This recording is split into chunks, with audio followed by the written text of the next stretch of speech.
Olá, professora Valdenha de Cássia, de ensino religioso.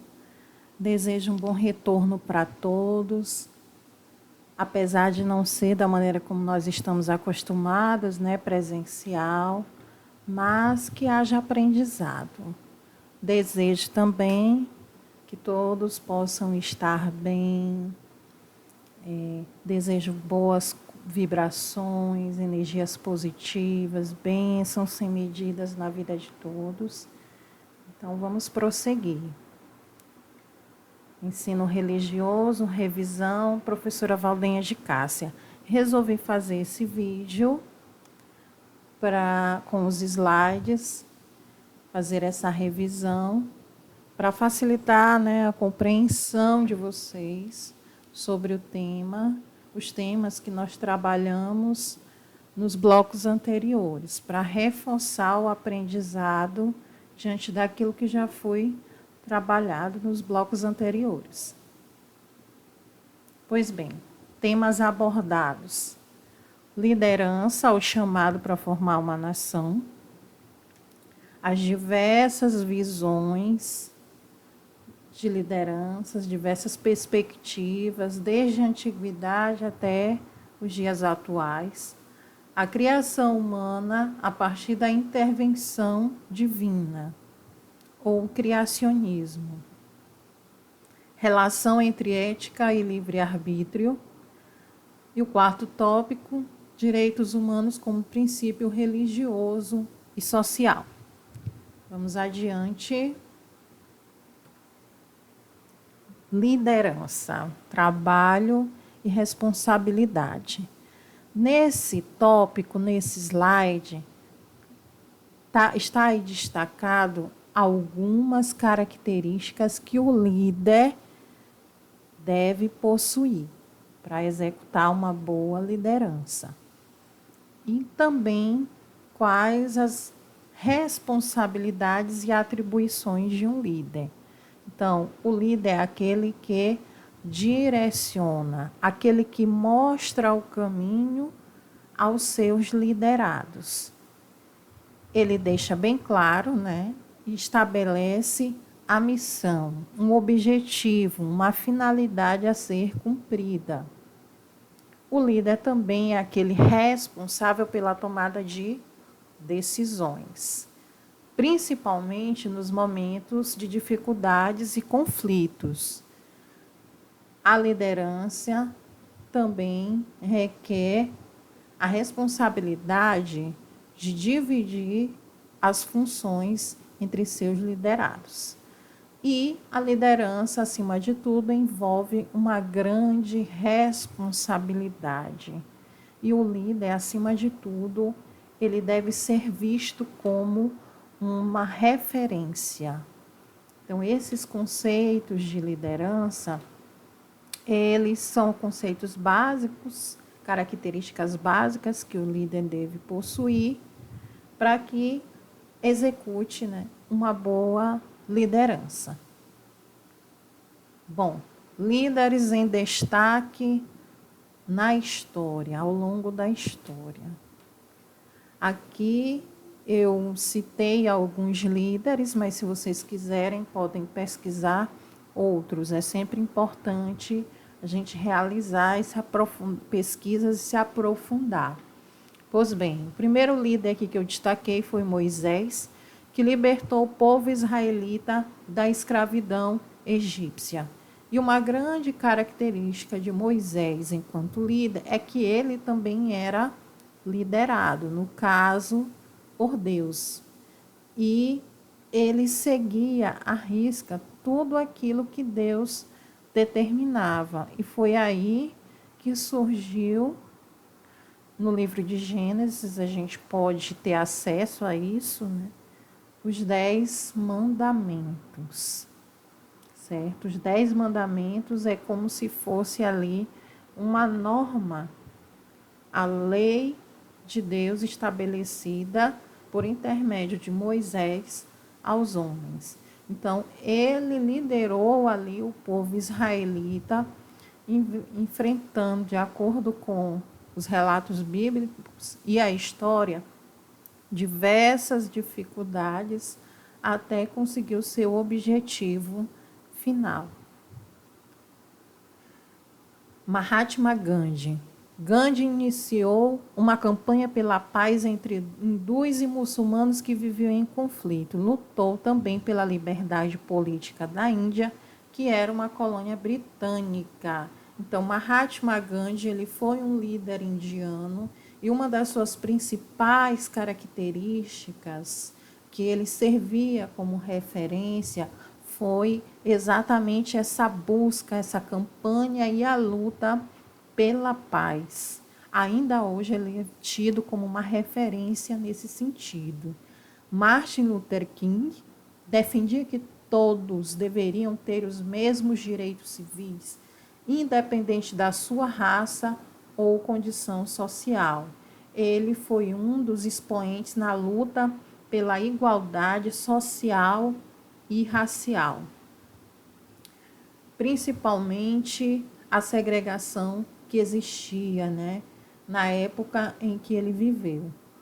Nelson Mandela foi o principal representante contra o movimento apartheid, o regime de segregação racial na África do Sul.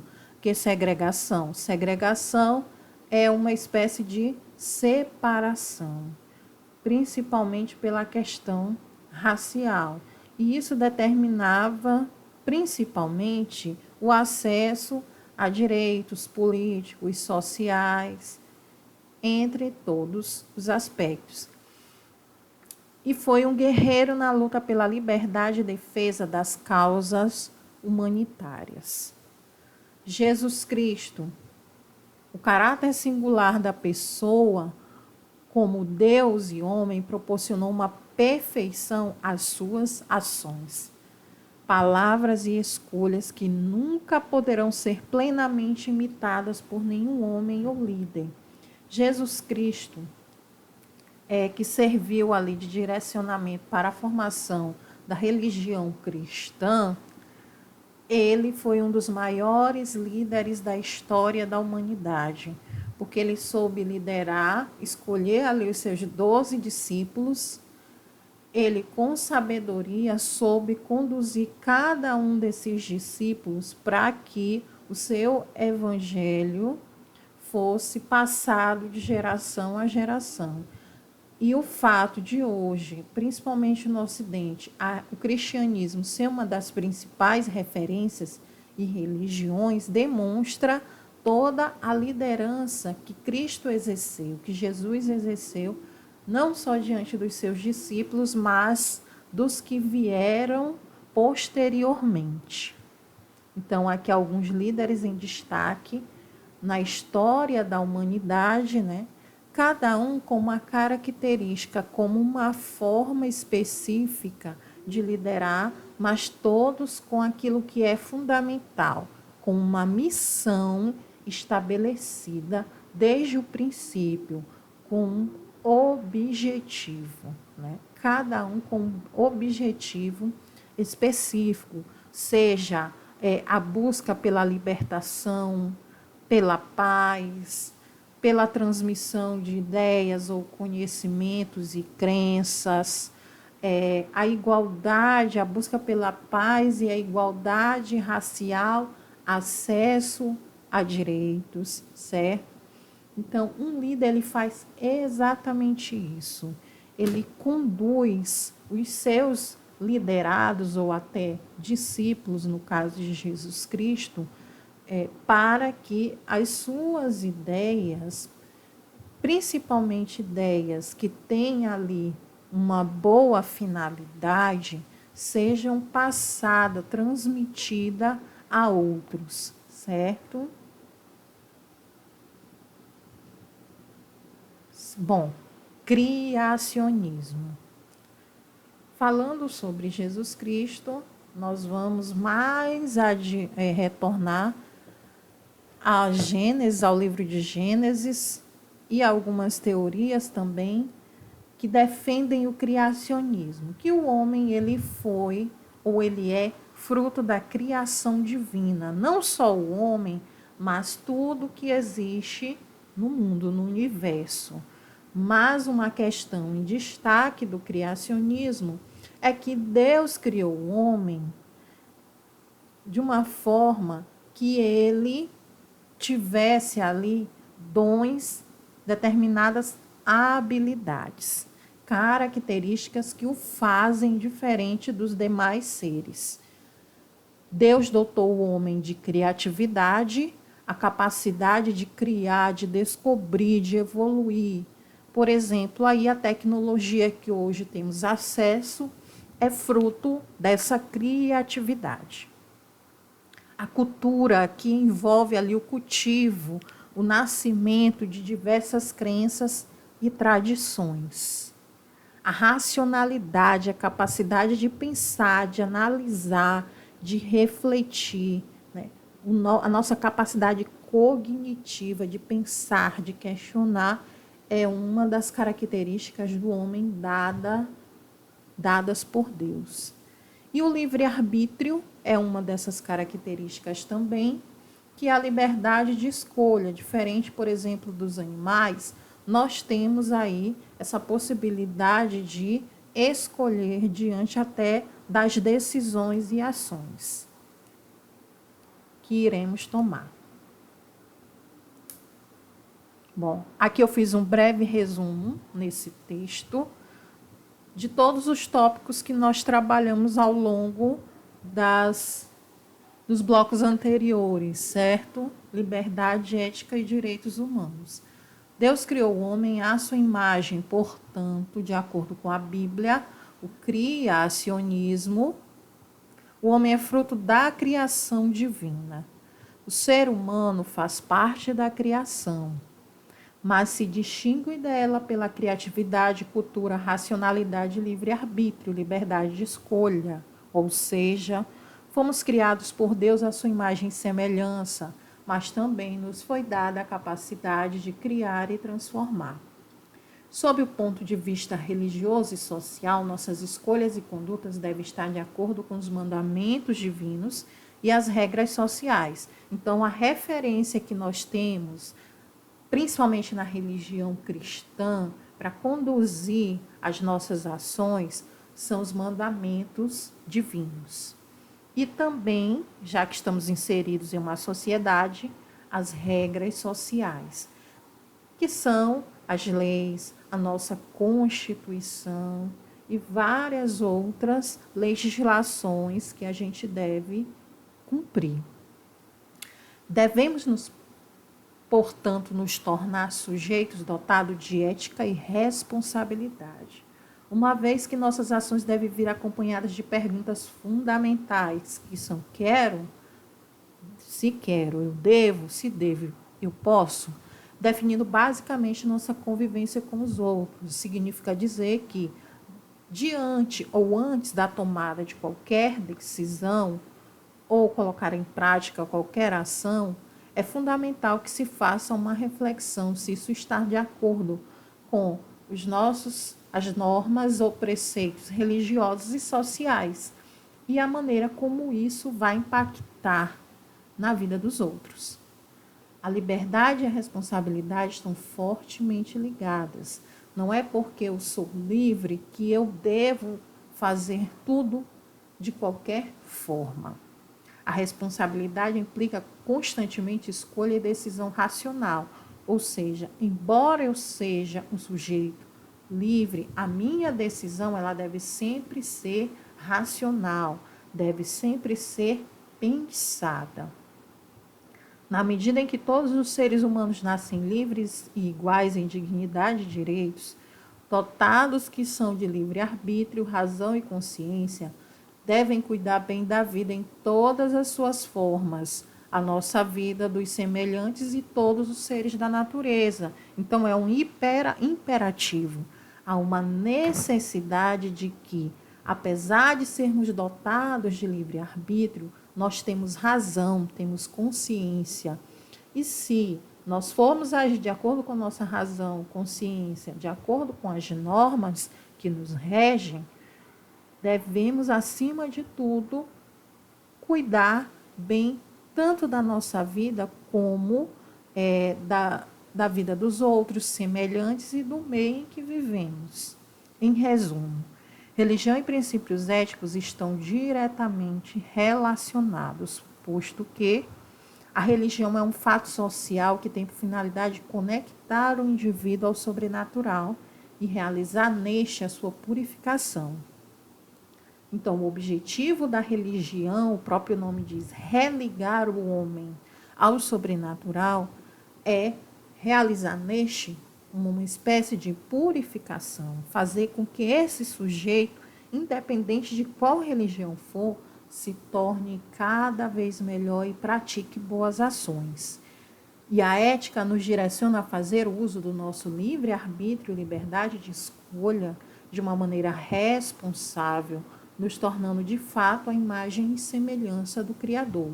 Então, nesse texto, nesse resumo, a gente percebe que fica estabelecido para nós que, apesar de termos livre-arbítrio, para nos tornarmos sujeitos éticos e, de fato, cada vez mais a imagem e semelhança do Criador, a prática de boas ações, o pensar sobre nossas ações, o pensar sobre as consequências das nossas ações para os outros, é fundamental para se tornar um sujeito de fato ético.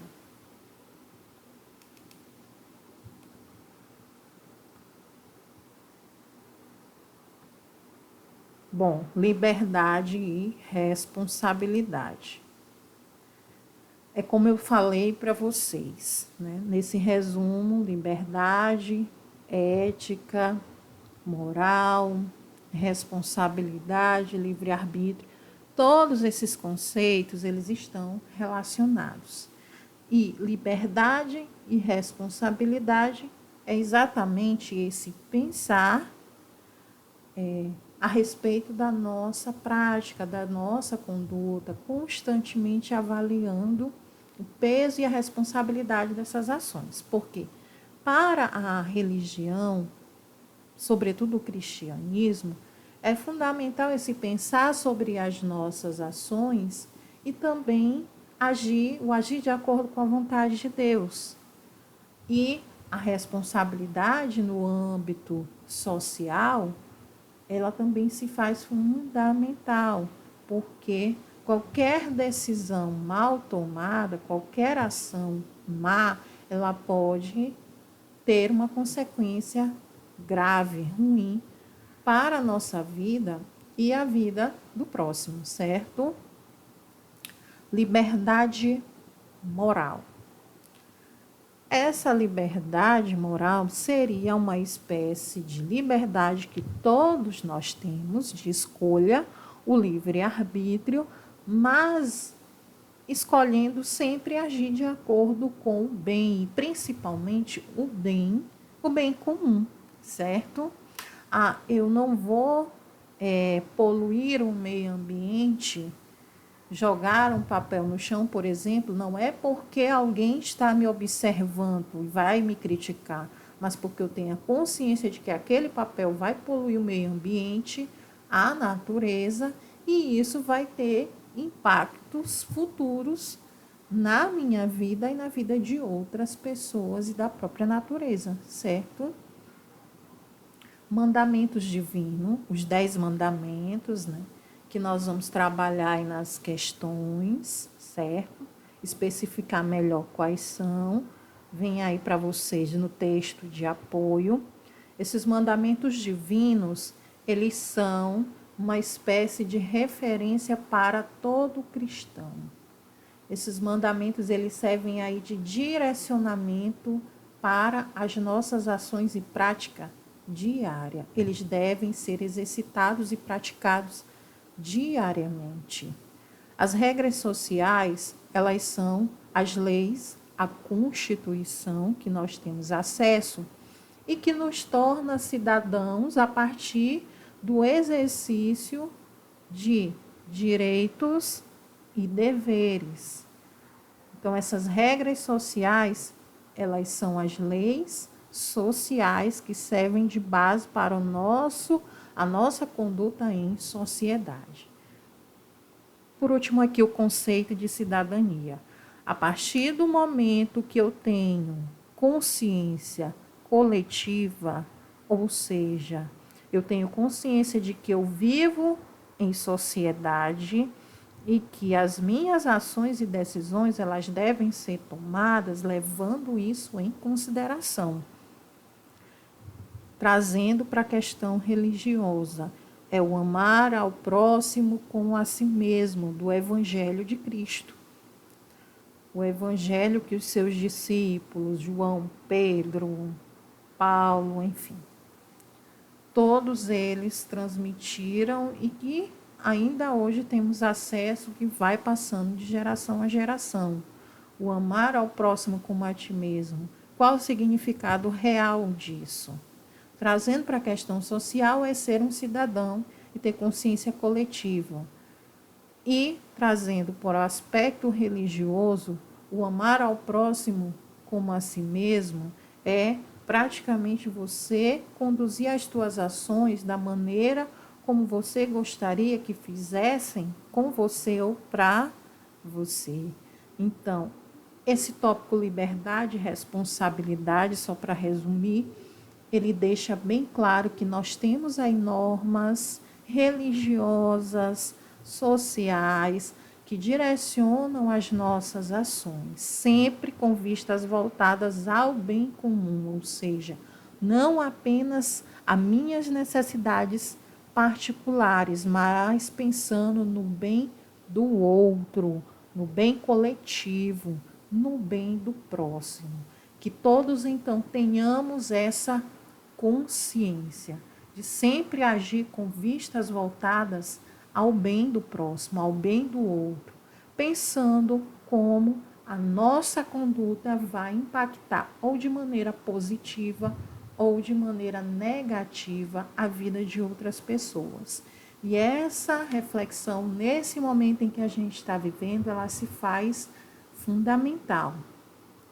É um momento que nós ainda não tínhamos passado, é tudo muito novo, então a empatia, a capacidade de se colocar no lugar do outro, a consciência e o amor ao próximo, cada vez mais devem sair das páginas dos livros e debates para a nossa prática no dia a dia. Então, o objetivo fundamental dessas questões aí levantadas aqui nesses slides, né, sobre liberdade e responsabilidade, tem exatamente essa finalidade, gente. Tanto de aprender, né, os conceitos, como nos levar a refletir sobre nossas ações e colocar isso em prática no nosso dia a dia, ok? Finalizando, né, este é o meu mandamento: amemos uns aos outros. João 15:10. Bons estudos. Que todos permaneçam bem e que possam ter aprendido através desse resumo, dessa revisão, e coloquem em prática todos esses conceitos, meus amores. Até o próximo encontro.